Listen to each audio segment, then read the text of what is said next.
Sunrise in the modern month of June, 1279 BC. This was the day that a dynamic young prince, 25 years old, was crowned Pharaoh of Egypt.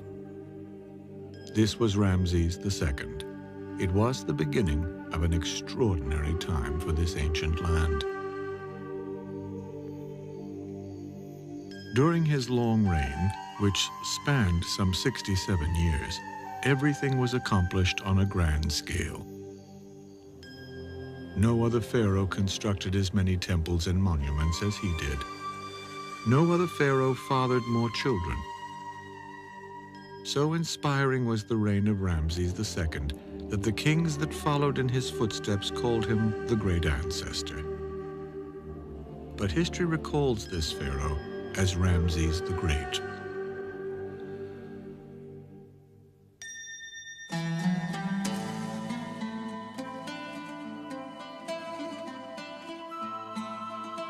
When Ramses II came to the throne, he was prepared for kingship as perhaps no other prince before him. His father, Seti I, had commanded victorious military campaigns and guided Egypt through a period that was unsurpassed in building and art.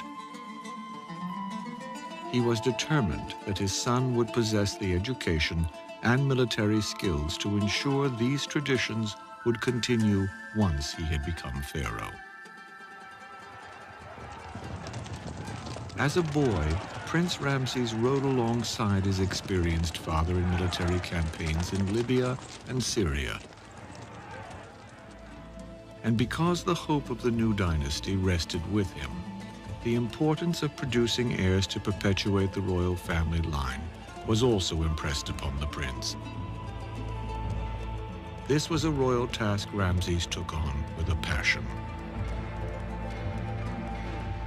It has been estimated that even before he became pharaoh, his two principal wives in the royal harem had already bore him more than 20 children.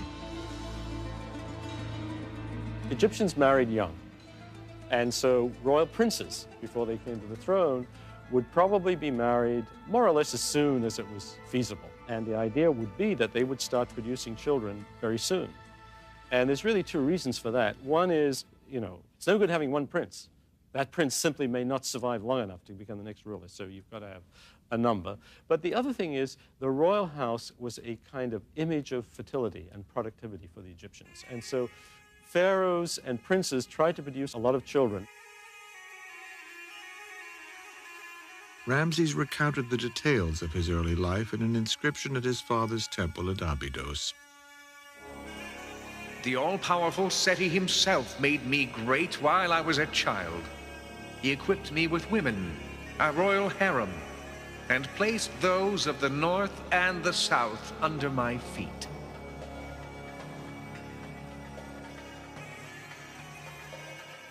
At the rock quarry of Aswan, Ramses had supervised the cutting of stone required to build his father's temples. Now that he was pharaoh, Ramses wasted no time in using the lessons he had learned then to erect monuments of his own. Ramses II was probably the first great master builder of the world, and he really built more probably than almost any other monarch in ancient history. In the southern frontier of the country, we have the temple at Luxor, which is a state temple to the god Amun, and he is the major builder in that temple.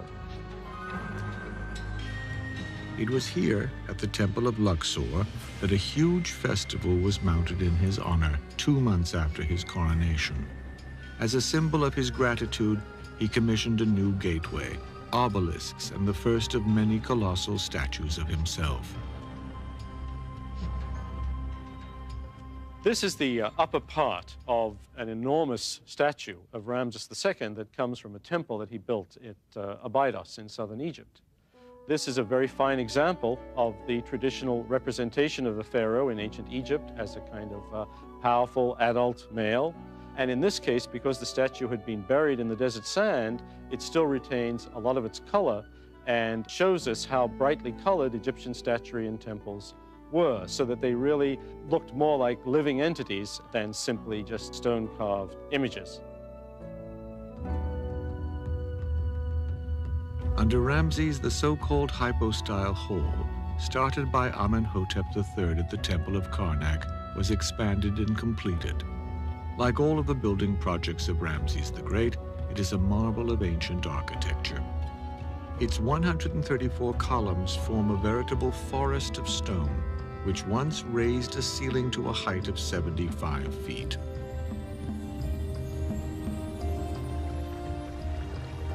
But the building projects of Ramses II did not stop with the temples of Karnak and Luxor, which are located on the east bank of the Nile, at Thebes.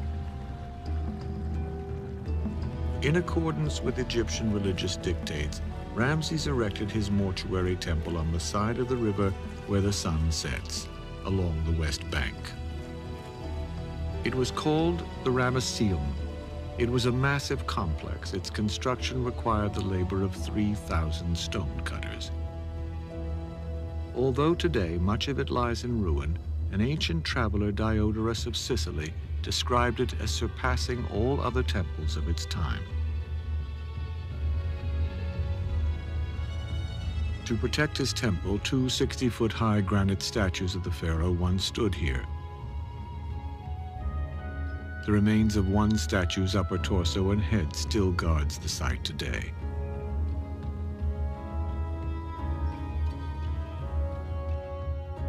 But it was at Egypt's southern border near modern Sudan that the pharaoh Ramses' grandest monument to himself is found. It dominates the landscape along the Nile and is called the Temple of Abu Simbel. Carved out of the side of a mountain, the grandeur of this great temple must have led ancient river travelers to believe they truly had entered a land ruled by gods. Experts believe that the construction of Abu Simbel began during the 10th year of Ramses II's reign in 1269 BC and took 13 years to complete.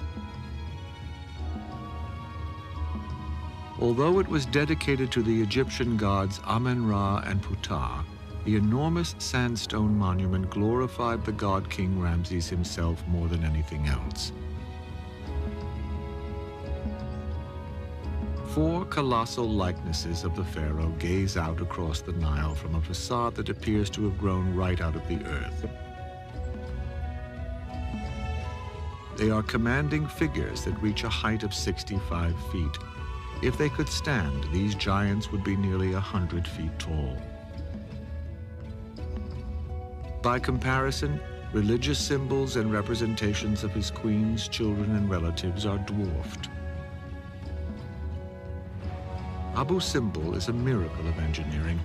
It is oriented so that on only 2 days of the year, during the spring and fall equinoxes, the rays of the rising sun will pierce the entranceway. The light then makes its way past 8 33-foot-high statues of the king portrayed as the god Osiris. Continuing along the 215-foot corridor, the sun's rays finally enter the most secret sanctuary of the temple.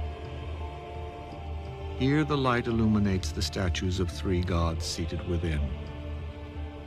Not surprisingly, Ramses himself is among them. A 4th god, Ptah, is also represented but not entirely in the light. Evidently, this is because Ptah is the lord of shadows. Adjacent to the site of Abu Simbel, Ramses the Great built a temple to honor his favorite wife, Nefertari. Its rock face features 6 statues of the king and queen and has been interpreted as an amazing display of the king's affection.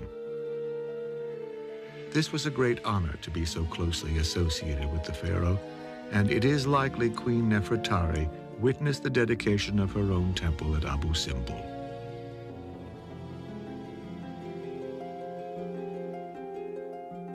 Nefertari died in 1254 BC, and as the principal wife of the pharaoh, Ramses had a tomb prepared for her in the Valley of the Queens, on the west side of the Nile near Thebes. The tomb lies some 25 feet below ground level. Recently restored and open to the public, it represents one of the most beautiful examples of an ancient Egyptian royal tomb known to exist. Inside, Nefertari is portrayed on the walls in symbolic poses with the gods.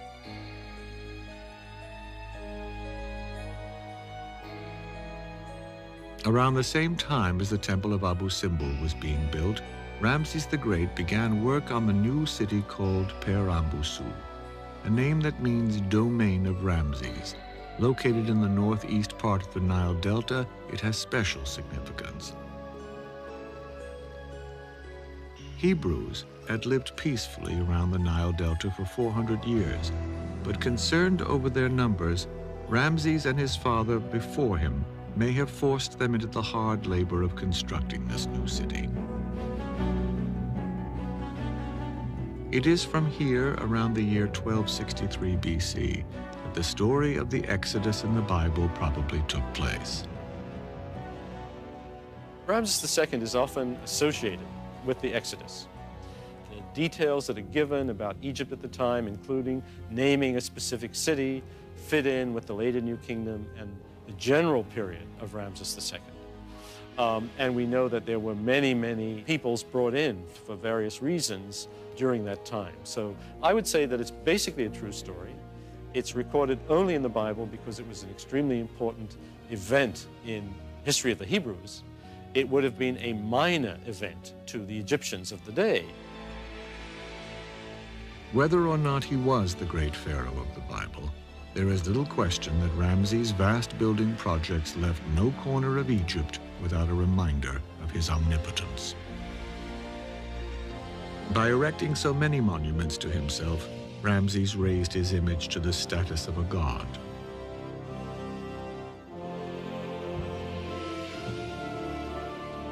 But Ramses the Great's fame was not based solely on the monuments he built. He is also remembered for the enemies he crushed. Ancient Egypt. In a civilization that endured longer than any other, one man stands out among its leaders. He fathered more children and erected more monuments than any other pharaoh. Even his accomplishments on the field of battle remain some of Egypt's most celebrated. During his 67-year reign, Ramses II led foreign conquests that brought a flood of riches into Egypt and spurred a cultural boom. New monuments and additions to temples were paid for with tributes to Ramses and by the spoils of war. The labor was provided by slaves he captured in battle.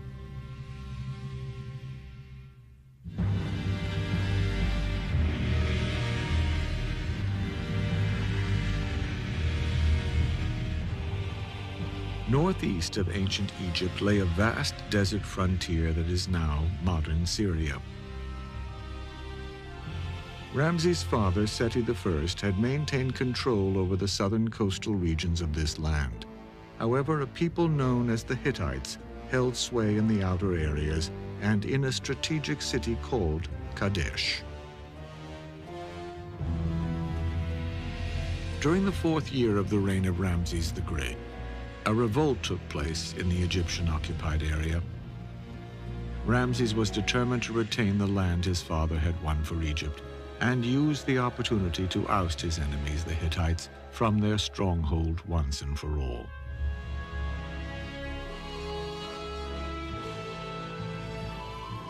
To accomplish this, Ramses would face his greatest test. It is remembered as the Battle of Kadesh. The ancient inscriptions tell us that in 1275 BC, Ramses assembled one of the greatest forces of Egyptian troops ever seen. He led his army of 20,000 men up the Gaza Strip toward Kadesh. Close to his destination, 2 Hittite spies were captured, but they misled Ramses by saying the enemy was fearful and 100 miles to the north. Confident, Ramses moved ahead with only 1/4 of his force and then set up camp to wait for the remainder of his army. By the time he learned the formidable Hittites were actually lying in ambush, it was too late. Miraculously, Ramses did manage to hold off the enemy long enough to allow Egyptian reinforcements to arrive. A complete rout was avoided, but most experts believe the Battle of Kadesh ended in stalemate. It is apparent, however, the pharaoh didn't see it that way.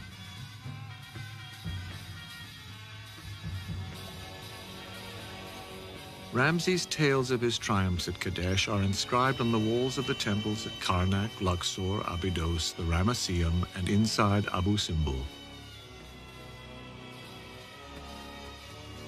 It is celebrated as one of the greatest military victories in ancient Egyptian history. But did it really happen that way? One of the most interesting sets of historical documents we have from the reign of Ramses II is the series of representations and inscriptions describing the Battle of Kadesh, this great battle in which Ramses portrays himself as defeating the Hittites at the site of Kadesh in Syria. The actual outcome of the battle, however, appears to have been more of a stalemate, and it's one in which the Egyptians did not come out looking very victorious. Campaigns against the Hittites continued in later years. Ramses finally realized he could not hold the far reaches of Syria. In what some believe is the first peace treaty in history, the two countries agreed in 1259 BC to a non-aggression pact of mutual support. Carved in clay and stone, both Hittite and Egyptian versions of the document survive to this day.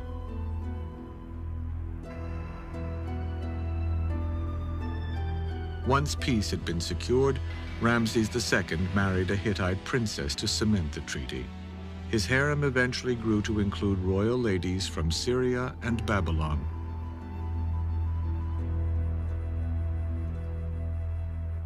Ramses II died in 1212 BC. Records tell us he was 92 years old. After the mummification process, his body was wrapped in golden shrouds and fine linen, placed in a stone sarcophagus, and entombed near his ancestors in the Valley of the Kings.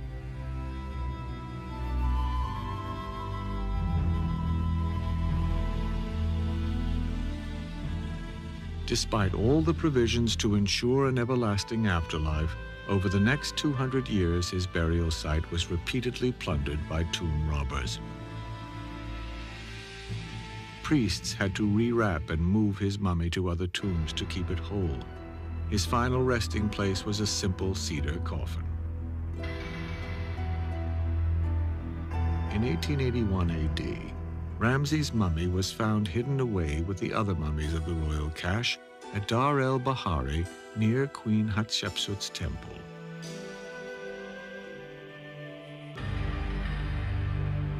Analysis of his mummified remains revealed him to have had red hair and a height of about 5'6". His aquiline nose had been well preserved because his embalmer stuffed it with peppercorns.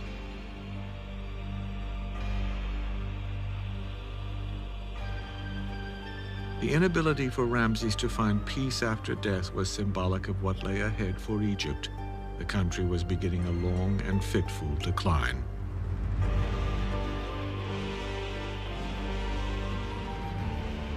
It is believed Ramses the Great sired over 200 children, of which more than 100 reached adulthood. The first 12 sons in the line of succession died before their father. The 13th would become pharaoh. His name was Merneptah. Because his father had reached the astounding age of 92, Merneptah was in his 60s by the time he became ruler.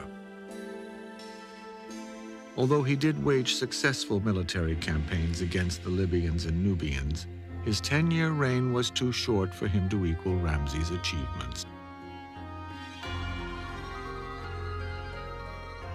Still, the discovery of a portion of Merneptah's palace at Memphis was a great archaeological find. No other remains of a pharaoh's residence have ever been unearthed. Pieces from the complex and a scale model of a section of the ancient residence can be seen at the University of Pennsylvania Museum of Archaeology. They reveal the grace and beauty of the colorful surroundings that the great Egyptian rulers called home.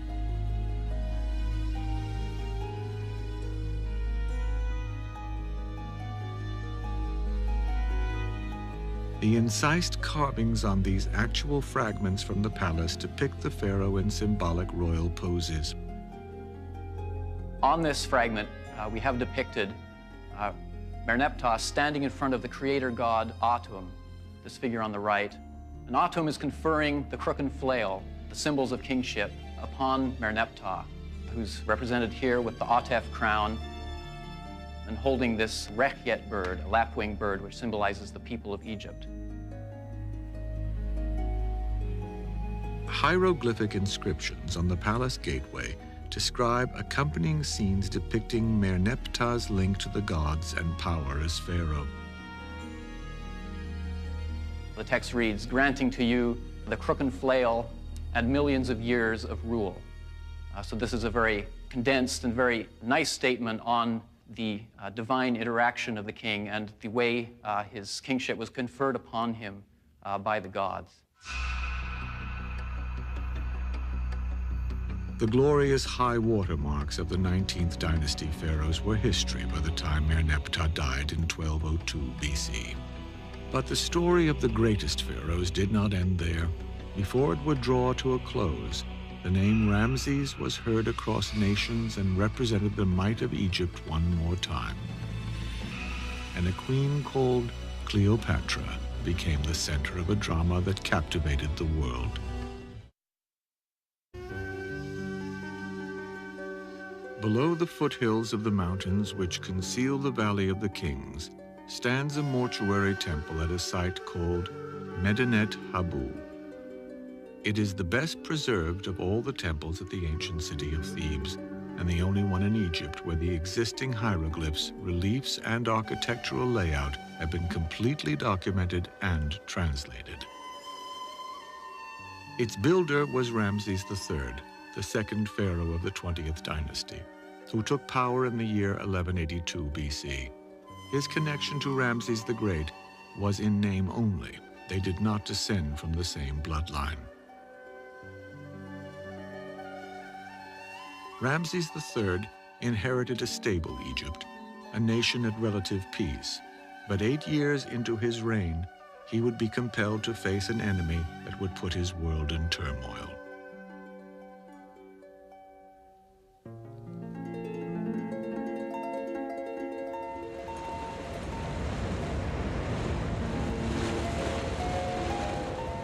Around the year 1176 BC, the ancient nations along the eastern Mediterranean, in areas known today as Turkey, Syria, and Israel, were threatened by a wave of humanity, armed and aggressive.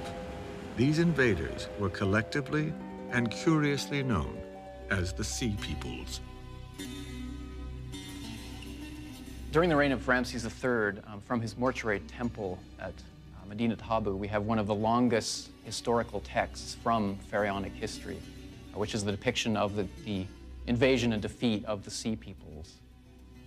This invasion appears to have been not only a sea invasion, but also to have taken place on land. The Sea Peoples were not just armies, they were nations on the move, including women and children seeking lands to settle. The gravity of the threat to Egypt was magnified by the fact the Sea Peoples were even able to overrun Egypt's traditionally powerful rivals, the Hittites. Ramses III realized the urgency of his situation. He ordered his outposts to stand firm at all costs while he rapidly mobilized and marched an army northeast to turn back the invaders. The first of 2 battles with the Sea Peoples took place on land near the Syrian border of Egypt. Ramses' victory was decisive, but he still had to confront their navy. Evidence suggests the navy of the Sea Peoples was formidable. Still, paintings on the walls of Ramses' temples depict his archers bravely firing countless arrows from the shore and from ships into the enemy's ranks. It was clearly a major effort involving a lot of very exotic people with whom the Egyptians were not very familiar in terms of their military organization or their fighting capabilities. So it was really one of the great military success stories of ancient Egypt. Despite his glorious victory, Ramses III was forced to put down yet another invasion 3 years later. This time, it was staged on Egypt's western border by an alliance of different tribes, including the Libyans. After winning the battles here, scribes proceeded to count the enemy dead. This was accomplished by cutting off their right hands, which were brought before the pharaoh and tallied. In one case, Ramses III ordered a recount. This time, in a gruesome display of spite, the enemy's phalluses were severed.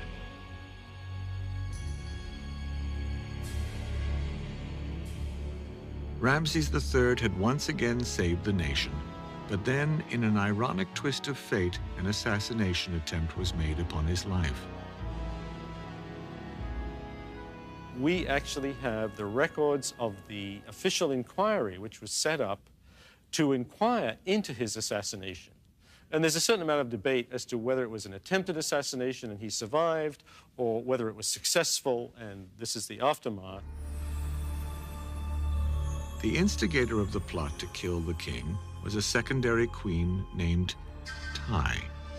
Some believe that the motive for the crime was Tai's disappointment that her son would never ascend to the throne. There were simply too many others in line before him.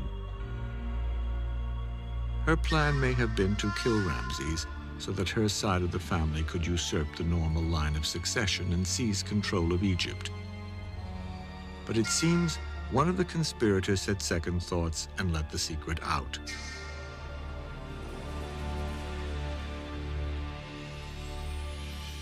The trials involved more than 40 conspirators.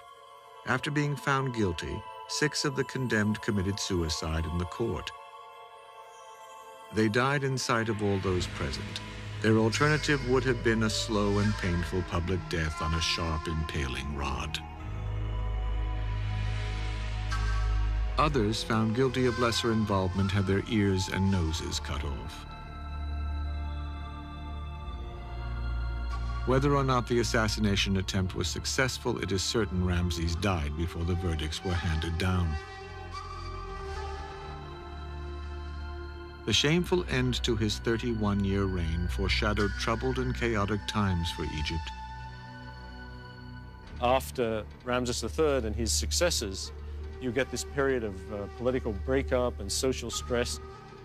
There are still Egyptian pharaohs, but they seem to be much less in control of the situation. You have the country itself dividing up into several kingdoms with several pharaohs ruling at the same time. Scholars suggest that Egypt was failing for yet another reason. Egypt is no longer confined to the narrow, safe valley of the Nile. There are other great empires rising, not least, of course, over in Assyria, and we're into the last 1,000 years BC. So the whole thing is a state of flux. So Egypt is no longer top of the pile, top dog, and she is suffering. Over the next 800 years, nearly 70 rulers from 11 new dynasties would govern Egypt. They included Libyan, Nubian, Syrian, and Persian conquerors. Egypt was under the domination of the Persians when, in the year 333 BC, they were compelled to face one of the most formidable military commanders in history, Alexander the Great.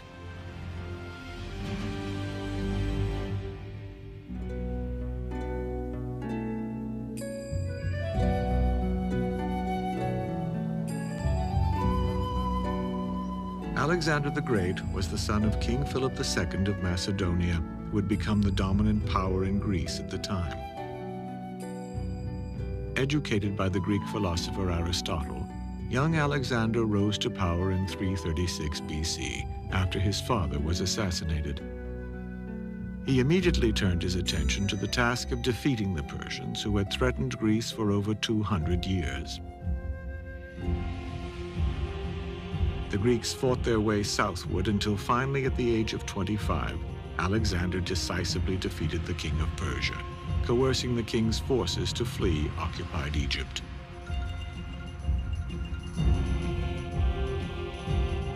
Shortly thereafter, Alexander entered Egypt as its liberator. He met no resistance and was promptly crowned pharaoh and became a god.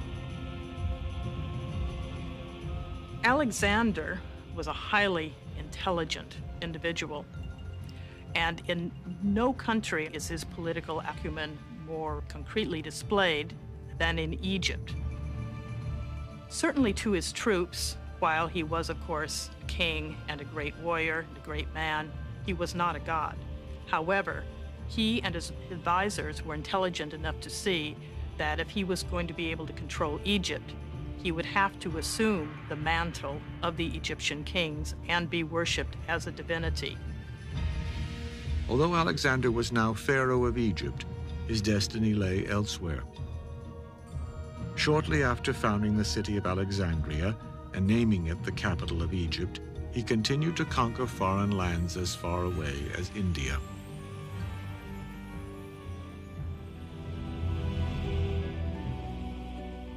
In 323 BC, however, Alexander, the survivor of many wounds, died of fever in Babylon.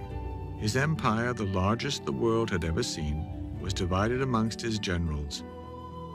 Chief among them was his boyhood friend, Ptolemy. When Ptolemy laid claim to Egypt, it marked the beginning of the last Egyptian dynasty. A dynasty that would found the greatest institution of learning ever seen, build one of the 7 wonders of the world, and produce the most famous queen in history.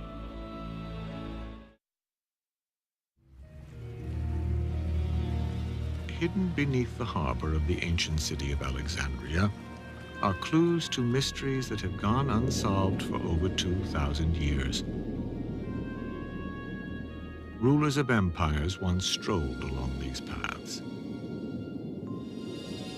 Submerged by an earthquake and only recently uncovered, these ruins provide us with a glimpse into the world of ancient Egyptian royalty. Here lie the remains of the palace of Cleopatra.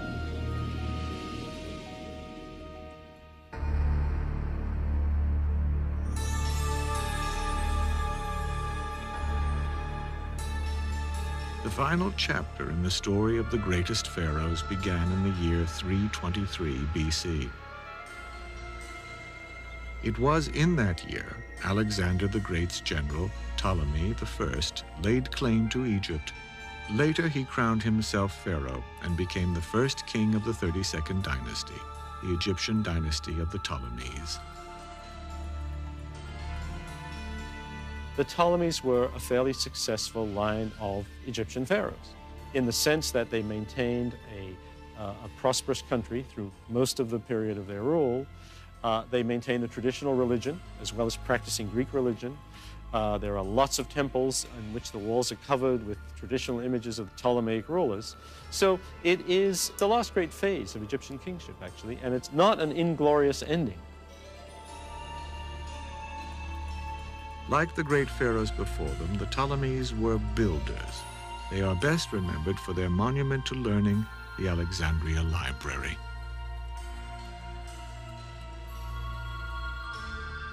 Hundreds of thousands of written works were stored there, but it was more than a library. It was the literary and scientific seat of its time. The first place in history where scholars from every corner of the known world and every field of study congregated for the sole purpose of seeking knowledge.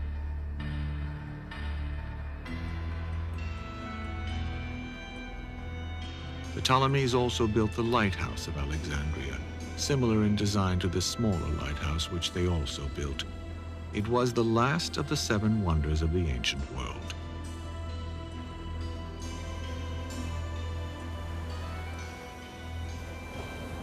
The great lighthouse once stood at the site of this citadel and rose 400 feet above the harbor.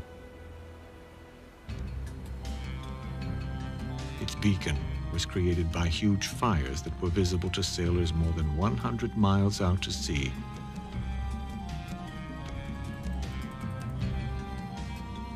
Despite early successes, family rivalries, political strife, and economic decline began to weaken the Ptolemies.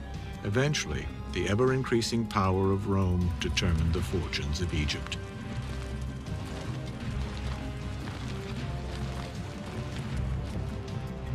By the middle of the last century BC, the Ptolemies were rulers of Egypt in name only. Julius Caesar held the real power over the land of the Nile. In the year 51 BC, Ptolemy XII willed the throne of Egypt to his 18-year-old daughter, the seventh Ptolemy to be named Cleopatra. But she was forced to share the throne equally with her 10-year-old brother, Ptolemy XIII.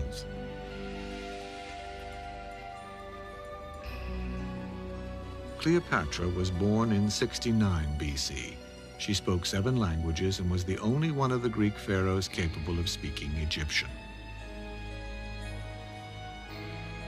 Contrary to popular mythology, Cleopatra was not physically beautiful. It is said, however, that she possessed exceptional intelligence, charm, and a beautiful voice. The great philosopher Plutarch once wrote, "It was a delight merely to hear the sound of her voice, with which, like an instrument of many strings, she could pass from one language to another, so that in her interviews with barbarians, she seldom required an interpreter." Cleopatra used and needed all of her talents to maintain control of her beloved Egypt. Not long after taking the throne, differences between Cleopatra and her brother resulted in outright civil war. Some experts argue that the Alexandria Library was destroyed in the conflict. Cleopatra was forced to flee briefly to Syria, but returned to Alexandria upon hearing that Julius Caesar had arrived there from Rome.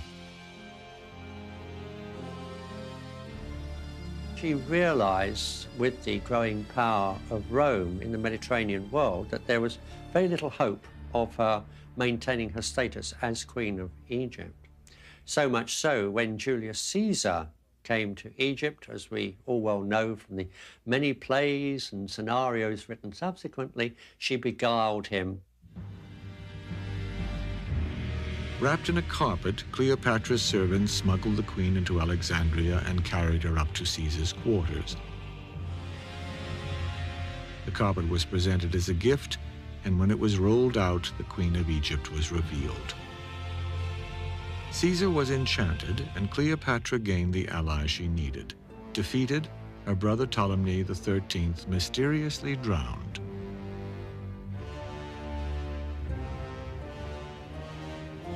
Caesar returned to Rome only weeks later, leaving Cleopatra pregnant with his son, Caesarion. But after a year had passed, he requested her presence. Cleopatra's appearance in Rome was an outrage, and combined with Caesar's feuds with the Roman Senate, led to his assassination in 44 BC. Cleopatra returned to Egypt while the power vacuum left by Caesar's death was being filled by his great-grandnephew Octavian and one of Caesar's former consuls, Mark Antony.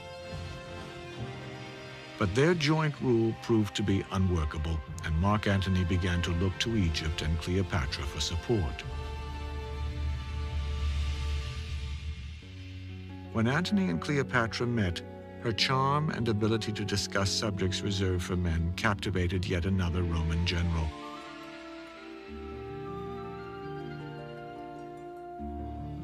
It was the beginning of a love affair and a political alliance that would determine both of their fates and the fate of Egypt. Although Antony did return to Rome in an attempt to mend his differences with Octavian, the trip was unsuccessful and he rejoined Cleopatra for good. Whatever he may have wanted from her personally and emotionally, he also wanted money, timber for his ships, and she wanted further grants of territory, further political guarantees.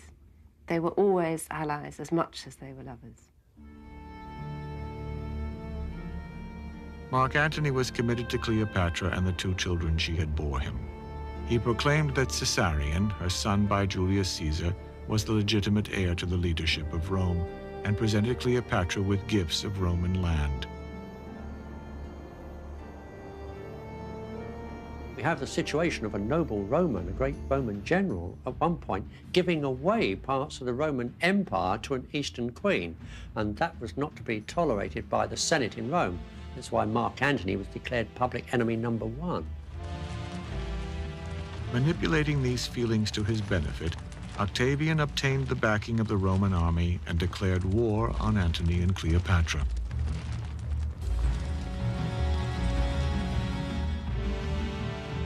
The forces of Octavian met the navy of Antony and Cleopatra at the Sea Battle of Actium in 31 BC. The Romans succeeded in surrounding the Egyptian fleet, and the day belonged to Octavian. Seeing defeat, Cleopatra and Antony made their escape.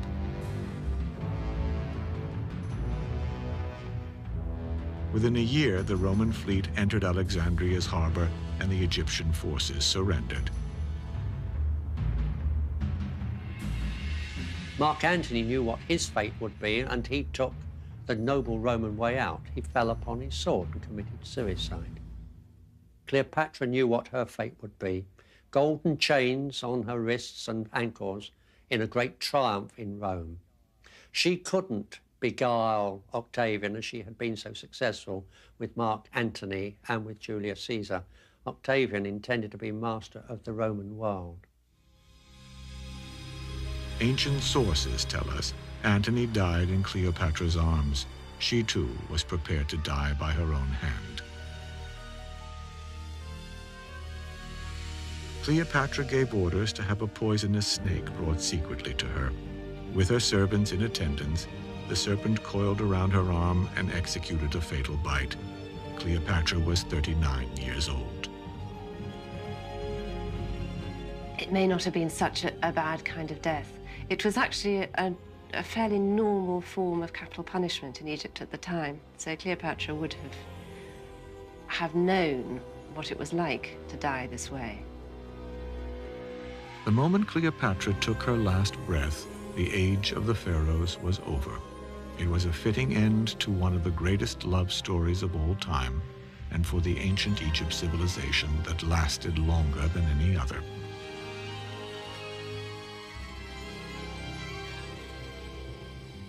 It is true that Egyptian Roman overlords continued Egyptian ritual, appeared as pharaohs, and built temples to the gods. But these actions were purely for the purpose of maintaining control over the population. In reality, Egypt was just another territory, a rich land to be drained of its resources for the benefit of Rome. Unattended, the shrines and monuments built over a period of 3 millennia were forgotten.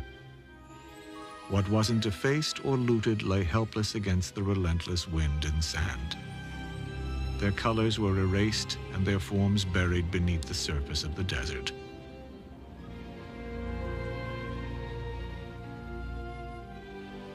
Now the voices of the god-kings were silent. The Egypt of the pharaohs, the old civilization, the great empire of the Nile had come to an end.